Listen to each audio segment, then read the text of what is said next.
चलो बच्चा स्टार्ट करते थर्ड इलास्ट्रेशन। थर्ड इलास्ट्रेशन में है क्या बच्चा, तो इनकम एंड एक्सपेंडिचर अकाउंट बनाना है। क्या बनाना है? Income and expenditure account. तो इनकम एंड एक्सपेंडिचर अकाउंट बहुत सिंपल है, हम जैसे पीएनएल अकाउंट बनाते हैं वैसे, लेकिन इसमें ध्यान में रखना है जो कैपिटल एक्सपेंडिचर होगा वो असेट साइड जाएगा, लायबिलिटी होगा वो क्या होगा, बैलेंस शीट में हम लायबिलिटी साइड पे लिखेंगे।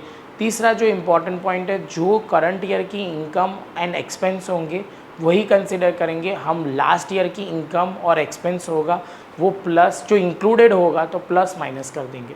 ये जो डायलॉग बोला ना बच्चा, 2 बार सुन लेना, क्योंकि आगे जाके कई बच्चे मुझे पूछते ही रहते हैं सर मुझे ये नहीं पता चलता ये कहाँ पे आएगा क्यों आएगा। तो लॉजिक ये है, और आपको चैप्टर नंबर 5 आता होगा तो आपके लिए बहुत ईजी होगा।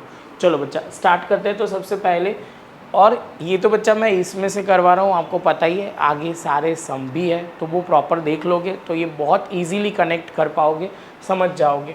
चैप्टर 3 दिया हुआ, मतलब question 3 illustration from the following information of RK sports prepare the income and expenditure account for the year ended 31/3/2015।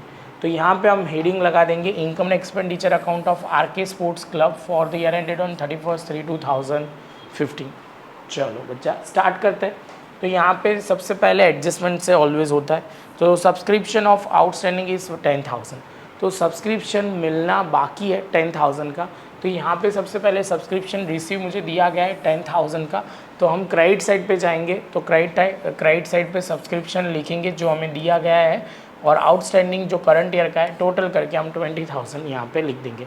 Subscription मेरी क्या है, इनकम है, वो हमें ध्यान रखना है। चलो आगे चलते हैं। Total honorarium of secretary payable of 14,400। तो हम ऑनरेरियम ऑफ सर्विस, तो उसके ऑनरेरियम ऑफ सेक्रेटरी, तो यहाँ पे हम देख लेते हैं कहाँ पे है, यहाँ पे नहीं है। Canteen, investment, purchase, printing, government locker, ये रहा बच्चा ऑनरेरियम ऑफ सेक्रेटरी 4100। टोटल था 14,100, तो 10,000 पे करना बाकी है। तो 4,100 प्लस 10,000 टोटल मिला के 14,100। देखो ये रहा ऑनरेरियम ऑफ सेक्रेटरी बिजनेस के लिए, मतलब नॉन प्रॉफिट ऑर्गेनाइजेशन के लिए क्या है, तो ये एक्सपेंस है तो डेबिट साइड पे आउटस्टैंडिंग लिखा, प्लस किया और आउटर कॉलम में आ जाएगा। क्लियर है बच्चा? चलो आगे चलते हैं। तो यहाँ उसके बाद दिया हुआ है सेल ऑफ ओल्ड न्यूज़पेपर, वो हमारे लिए क्या होगा, इनकम होगा। तो क्रेडिट साइड पे हम लिख देंगे सेल ऑफ ओल्ड न्यूज़पेपर, और ये रेवेन्यू इनकम भी है, वैसे डायलॉग में भी बोल सकते हो। इन्वेस्टमेंट इन गवर्नमेंट सिक्योरिटी 10,800, ये हमारा यहाँ पे नहीं आएगा। यहाँ पे नहीं आएगा मतलब ये ऑलवेज असेट है, तो असेट ऑलवेज बैलेंस शीट में आएगा, तो यहाँ पे कहीं नहीं आएगा। यहाँ नीचे एक नोट लिखी होगी, शायद से ये टेक्स्ट बुक में लिखा होगा, इलास्ट्रेशन 3 है ना, तो इलास्ट्रेशन 3 नोट तो कुछ नहीं दी, लेकिन ये यहाँ पे नहीं आएगा, तो वो ध्यान में रखना है। उसके बाद परचेज ऑफ फर्नीचर, तो ये भी नहीं आएगा क्योंकि परचेज ऑफ फर्नीचर वो असेट साइड पे आता है, वो डायलॉग आपको याद रखना है। Income of entertainment programme 9650, income है क्रेडिट साइड पे यहाँ पे दिया होगा, तो ये 9650। उसके बाद building construction expense of a club, तो ये यहाँ पे नहीं आएगा, ये बिल्डिंग में प्लस हो जाएगा या बिल्डिंग में लिखा जाएगा, असेट साइड पे आता है, कहने का मतलब वो सिंपल है। उसके बाद बच्चा जो है लेगेसी रिसीव 21,700। लेगेसी रिसीव बच्चा हमारे लिए क्या है, तो लेगेसी रिसीव हमारे लिए कैपिटल फंड की तरह होता है, तो यहाँ पे हमारा कुछ नहीं होगा, वो कैपिटल फंड में होता है, तो ये ध्यान में रखना है। उसके बाद पोस्टेज, ये रेवेन्यू एक्सपेंस है सिंपल, तो यहाँ पे आ जाएगा postage 1600। Closing balance of cash and bank, जो यहाँ पे नहीं आता वो असेट साइड पे आता है। बैंक एक्सपेंस आता है 600, जो यहाँ पे लिखा होगा बैंक एक्सपेंस 600। उसके बाद income of charity show, income बोला तो क्रेडिट साइड पे लिखना पड़ेगा, तो यहाँ पे लिखा by income of charity show.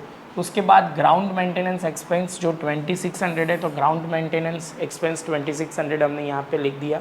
उसके बाद बच्चा परचेज ऑफ लाइब्रेरी बुक्स, तो ये असेट हुई, क्योंकि लाइब्रेरी बुक्स होता है तो वो हमें ध्यान में रखना है, 1 साल से ज़्यादा चलने वाली है, तो ये यहाँ पे नहीं आएगा, वो आएगा असेट साइड पे। आगे चलते हैं। जनरल एक्सपेंस, ये आएगा हमारा जनरल एक्सपेंस, तो यहाँ पे हम लिखेंगे 3400। लाइफ टाइम मेंबरशिप फीस, तो ये कैपिटल फंड में ऐड होगा, यहाँ पे इनकम एंड एक्सपेंडिचर अकाउंट में आएगा नहीं, तो यहाँ पे वो ध्यान रखना है। रिपेयरिंग एक्सपेंस ऑलवेज ध्यान रखना है, ये रूटीन के एक्सपेंस है, डे टू डे रूटीन के एक्सपेंस, तो रिपेयरिंग एक्सपेंस यहाँ पे आ जाएगा। उसके बाद एंट्रेंस फ़ी, जिसमें बोला हुआ है 40% यार कैपिटलाइज, तो मतलब 60% रेवेन्यू नेचर का है, तो वो क्रेडिट साइड पे हम लिख देंगे 40% कैपिटलाइज करना है। तो ये गलती से इन्होंने 60% लिखना था, तो 60% हमें क्या करना है रेवेन्यू, और आप करोगे लिखने में गलती है, आप देखोगे ना 6000 इंटू 60% करोगे तो 3600 ही होगा, 6 6 36, तो वो गलती से 40% लिख दिया है, ये प्रिंटिंग एरर है, 60% ही है। क्लियर है? रेवेन्यू जो इतनी होगी ना उतनी कैपिटलाइज करनी है, और उन्होंने गलत भी नहीं लिखा, उन्होंने लिखा सही है, उन्होंने बोला है 40% कैपिटलाइज, तो मतलब 60% रेवेन्यू कंसिडर करना है। समझ में आ रहा है बच्चा? बस तो ये ध्यान में रखना। उसके बाद बच्चा आगे चलते हैं, यहाँ पे बच्चा लिखा हुआ है सेल ऑफ फर्नीचर, जो हमारा है 5800, बुक वैल्यू थी 7000, तो 7000 की चीज़ आपने 5800 में बेची, तो इनडायरेक्टली 1200 का लॉस हुआ। जो लॉस हुआ है तो वो डेबिट साइड पे हमें लिखना है। कैपिटल ये ध्यान में रखना है, लॉस ऑलवेज क्या होगा, तो इनकम एंड एक्सपेंडिचर अकाउंट में आएगा, और जितने पैसे मिले हैं वो रिसिप्ट पेमेंट में 5800 लिखेंगे, वो ध्यान में रखना है, वो क्लियर है। और 7000 जो माइनस होगा वो असेट साइड पे होगा, इतना समझना नहीं है तो चलेगा। अभी इतना समझो कि बहुत सिंपल है, आपको वो ध्यान में रखना है कि यहाँ पे कितना लॉस हो रहा है वो इनकम एंड एक्सपेंडिचर अकाउंट में आएगा। उसके बाद एक्सपेंस ऑफ चैरिटी शो 6000 है, तो एक्सपेंस ऑफ चैरिटी शो मैंने 6000 यहाँ पे एक्सपेंस के तौर पे दिखा दिया। चैरिटी तो यहाँ पे ध्यान में रखना है, ये थोड़ा ध्यान रखना, चैरिटी हमें मिल रही है वो कैपिटल रिसिप्ट होती है, तो यहाँ पे कहीं नहीं आएगी, ये कैपिटल फंड में ऐड हो जाता है, उतना ध्यान रखना। Hall of rent receive word बोला है तो क्रेडिट साइड पे आ जाएगा। एक्सपेंस ऑफ एंटरटेनमेंट प्रोग्राम हमारे लिए डेबिट साइड पे होगा। लॉकर रेंट रिसीव होता है तो 1400 हमें यहाँ पे मिलेंगे। लॉकर रेंट ऑलवेज रिसीव होता है, इतना बोल रहा हूँ ध्यान रखना, लॉकर रेंट ऑलवेज रिसीव होता है, तो वो डायलॉग याद रखना। उसके बाद बच्चा गवर्नमेंट ग्रांट, कुछ नहीं बोला तो सिंपल यहाँ पे गवर्नमेंट ग्रांट आ जाएगा। उसके बाद donation receive for building of club, तो ये डोनेशन रिसीव हुआ है वो होगा हमारा, वो डोनेशन है तो यहाँ पे नहीं आएगा, वो अलग से लायबिलिटी साइड पे फंड के साइड देखना पड़ेगा। प्रिंटिंग एंड स्टेशनरी एक्सपेंस, तो ये यहाँ पे आ जाएगा।